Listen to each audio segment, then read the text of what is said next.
Olá, queridos alunos e alunas, sejam todos bem-vindos a mais uma aula. Você já parou para pensar como aquele joguinho que você joga no computador, ele funciona? Os jogos ou qualquer programa de computador, ele funciona através de instruções. Como a gente comentou em aulas anteriores, o computador ele só conhece a linguagem binária, ou seja, 0 ou 1. Porém, nós, seres humanos, não falamos essa língua e para se comunicar com o processador, utilizamos instruções. Eu imagino que vocês já viram imagem de um programador em frente a uma tela cheio de códigos e comandos. É esse código-fonte que vai se comunicar com a máquina e fazer tudo o que a gente deseja. Entre o código-fonte e a máquina existe um tipo de tradutor, que é o compilador. Ele vai pegar essa linguagem que é próxima à língua que a gente fala, traduzir em linguagem de computador, que é a linguagem binária. E afinal de contas, o que é um software? Software é a parte lógica do computador,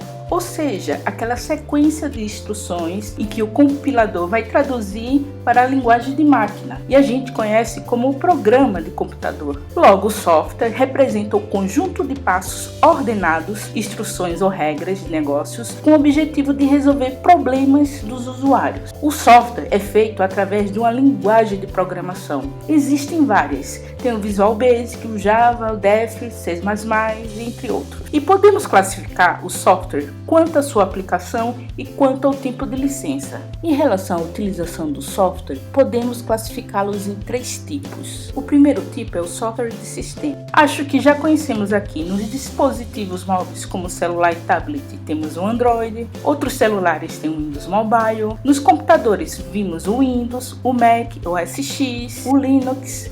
Olha que pinguim mais simpático! E para que serve esse software de sistema?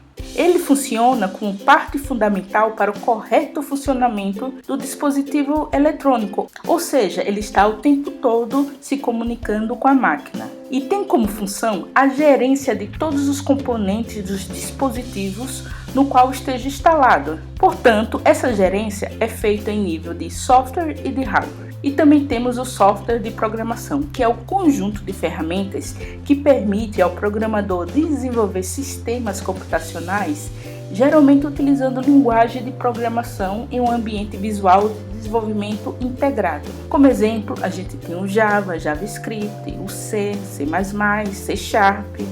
E essa sequência de instruções padronizadas chamamos código-fonte. Essas linguagens de programação, elas adotam uma linguagem próxima à linguagem humana, que a gente chama de nível alto, e a linguagem de máquina de nível baixo. Uma curiosidade, você sabia que o primeiro trabalho de linguagem de programação foi criado por uma mulher, a Ada Lovelace. O projeto constituía uma calculadora mecânica programável. A linguagem de programação utilizada por ela foi batizada de Ada, em homenagem à primeira programadora. E o primeiro compilador foi escrito por Grace Hopper em 1952, outra mulher na programação. E a partir daí não paramos mais. Existe um site muito famoso, o TIOB, que ele mostra as linguagens mais utilizadas em tempo real. Conforme a gente vê nesse gráfico, em 2019 e em 2020, a linguagem C está em alta. Em segundo vê o Python, o Java, C++, Sharp, Visual Basic, JavaScript, PHP, o R, SQL. E quem tiver curiosidade, visite o site. E temos também o software de aplicação, que são programas que permitem ao usuário executar uma série de tarefas específicas em diversas áreas de atividade, como arquitetura, educação, medicina, áreas comerciais e etc. São ainda jogos, banco de dados, sistemas de automação industrial e os exemplos são vários. Temos o Photoshop, Word, Excel e muitos outros. Também classificamos os softwares conforme a sua licença de uso. Por que isso? Porque o software ele está protegido por direitos autorais. Quando você desenvolve o código-fonte, você pode ir no site do NPI e registrar o seu programa de computador. E depois que você registra no NPI o código-fonte, ele vira sua propriedade. Esse software geralmente é um software comercial, que é um software desenvolvido com o objetivo de lucrar. Mas temos mais dois outros. Temos o software freeware, que é um software pelo qual não se cobra nenhuma taxa, mas o autor permanece com os direitos autorais. E temos o shareware, que é um software distribuído gratuitamente, porém com funcionalidades reduzidas e tempo limitado de utilização. A intenção é que o usuário primeiro conheça o software e, se gostar, ele registra, legaliza depois desse período de experimentação. Temos aí ainda o Open Source, que são softwares de código aberto pelo qual o código-fonte é disponibilizado e ele pode ser livre ou proprietário. Software proprietário é aquele que não é livre, cujo licenciado detém todos os direitos sobre ele. Ou seja, a forma como eles são feitos fica disponibilizado. E temos o software livre, que é aquele software no qual o usuário tem a liberdade de utilizar, copiar, modificar, distribuir, se opondo ao conceito de software proprietário. Qual a diferença do programa com código aberto e software livre? É justamente essa. Por mais que empresas como IBM, HP disponibilizem alguns dos seus códigos, ele não tem a mesma liberdade que o software livre, o qual você pode utilizar e pode ser vendido ou disponibilizado gratuitamente e customizar conforme a sua necessidade. Temos ainda a licença pública geral, mais conhecida como GNU. Até os anos 80, os softwares eram todos proprietários, ou seja, só os licenciados tinham acesso ao código-fonte. Foi então que em 1983 nasceu o projeto GNU.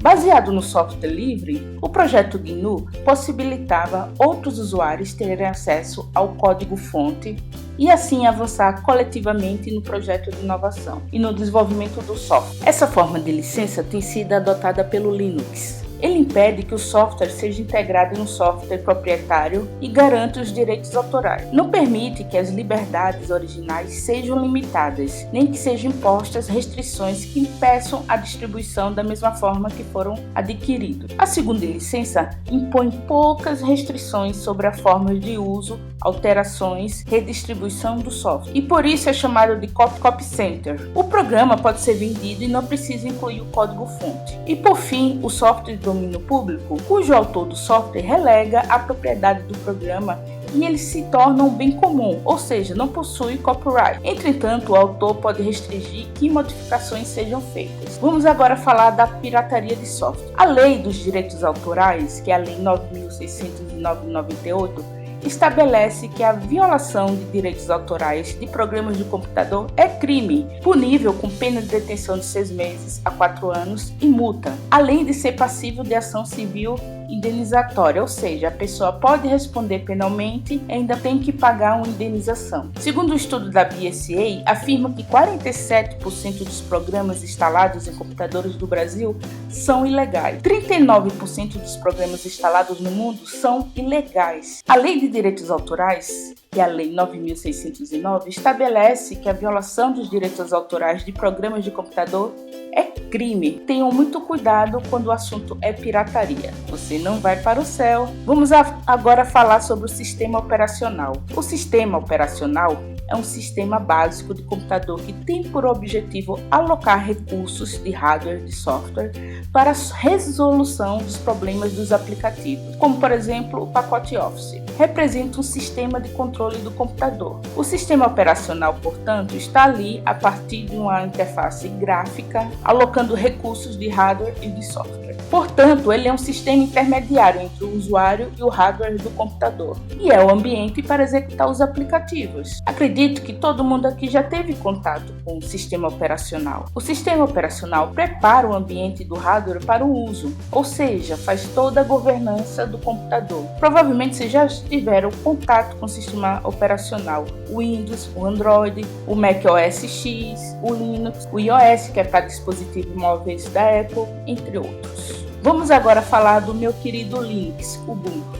O Linux é um sistema operacional de código aberto, construído a partir do núcleo do Linux. É multiusuário, ou seja, pode ter várias contas de usuário no mesmo sistema sem interferir um com o outro, é multitarefa, podendo fazer várias tarefas ao mesmo tempo, convive sem nenhum tipo de conflito com outros sistemas operacionais, e isso é lindo, tem conectividade com outros tipos de plataforma como a Apple, Macintosh, isso é demais, tem suporte de nomes extensos de arquivos e diretórios, não é vulnerável a malware, o malware é um código malicioso. E um exemplo do malware é o vírus do computador, mas tem vários outros como os Trojan, Keylogg, entre outros. É fácil, grátis e completo. As versões do Ubuntu, vocês podem verificar na internet, são relacionadas com sua data do lançamento, no formato ano e mês. Ou seja, o primeiro dígito corresponde ao ano, o segundo dígito corresponde ao mês do lançamento. Esse é o Linus, criador do Linux. Agora vamos falar do Mac OS X, que eu também amo.